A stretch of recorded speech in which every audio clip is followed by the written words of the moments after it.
পাকিস্তানের অত্যাধুনিক যুদ্ধবিমান JF-17 থান্ডার সব ঋতুতেই দিন কিংবা রাতে হামলা চালাতে সক্ষম এটি। পাকিস্তানের এই যুদ্ধবিমানকে বলা হয় মাল্টি রোল ফাইটার জেট।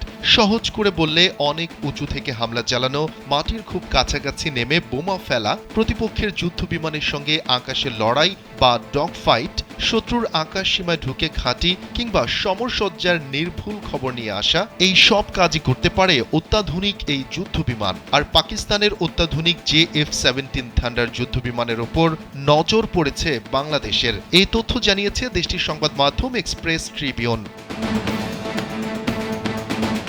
পাকিস্তানের সংবাদ মাধ্যম এক্সপ্রেস ট্রিবিউন জানিয়েছে, অত্যাধুনিক JF-17 থান্ডার যুদ্ধবিমানের বিষয়ে আগ্রহী বাংলাদেশ। বাংলাদেশের একমাত্র multinational tiles brand RAK ceramics.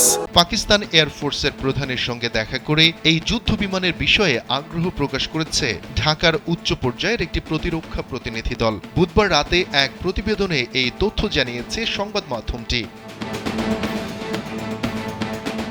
Express Tribune জানায়, বাংলাদেশের সশস্ত্র বাহিনী বিভাগের principal staff officer lieutenant general SM Kamrul হাসানের নেতৃত্বে এই প্রতিনিধি দল পাকিস্তানের উন্নত সামরিক সরঞ্জাম, বিশেষ করে JF-17 থান্ডার যুদ্ধবিমানের প্রতি গভীর আগ্রহ প্রকাশ করেন। পাকিস্তানের সামরিক বাহিনীর inter service public relations ISPR অনুসারে রাজধানী ইসলামাবাদের বিমান বাহিনীর সদর দফতরে ওই বৈঠকটি অনুষ্ঠিত হয়। সেখানে উভয় পক্ষ সামরিক সম্পর্ক জোরদার করার এবং তাদের বিমান বাহিনীর মধ্যে সহযোগিতা আরও বাড়ানোর উপায় নিয়ে আলোচনা করেন। পাকিস্তানের বিমান বাহিনীর প্রধান air chief marshal Zahir Ahmed যৌথ প্রশিক্ষণ কর্মসূচি এবং সহযোগিতামূলক সুযোগ সম্প্রসারণের ওপর দৃষ্টি নিবদ্ধ করে বাংলাদেশের সাথে সামরিক অংশীদারত্ব আরও গভীর করার জন্য পাকিস্তানের প্রতিশ্রুতি পুনর্ব্যক্ত করেন।